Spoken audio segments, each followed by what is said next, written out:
بسم اللہ الرحمن الرحیم۔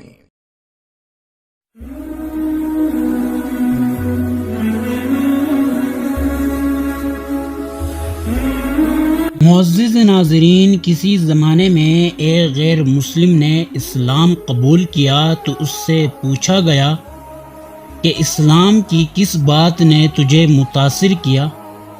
ناظرین، تو وہ بولا کہ صرف ایک واقعہ میری ہدایت کا سبب بن گیا۔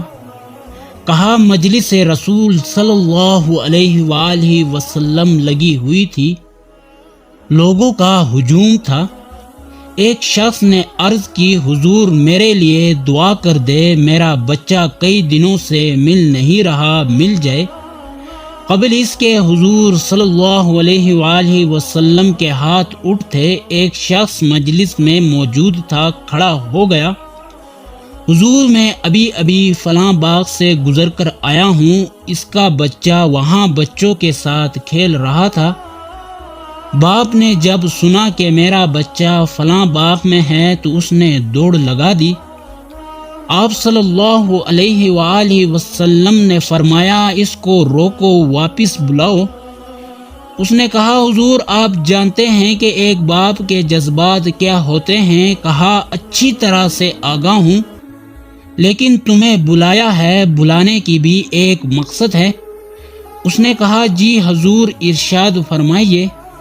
کہا جب باغ جاؤ بچوں کے ساتھ اپنے بچے کو کھیلتا ہوا دیکھ لو تو بیٹا بیٹا کہہ کر آواز نہ لگا دینا، جو نام رکھا ہے اس نام سے پکارنا۔ کہا حضور میرا بیٹا ہے، اگر میں بیٹا بیٹا کہہ کر بلاؤں تو حرج بھی کیا ہے؟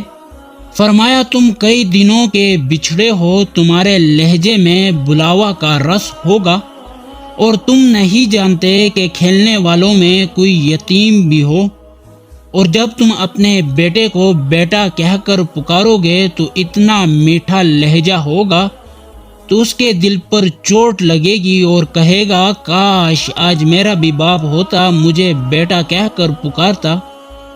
فرمایا یہ شوق گھر جا کر پورا کرنا۔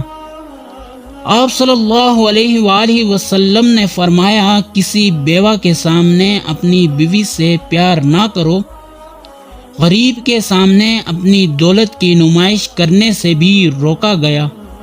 حضور صلی اللہ علیہ وآلہ وسلم نے یہاں تک فرمایا کہ اپنے گوشت کی خوشبو سے اپنے ہمسائے کو تنگ نہ کرنا۔ لطیفے تو ہر روز شیئر کرتے ہو، آج دیکھتا ہوں یہ اسلامک میسج کون شیئر کرے گا؟ جزاک اللہ۔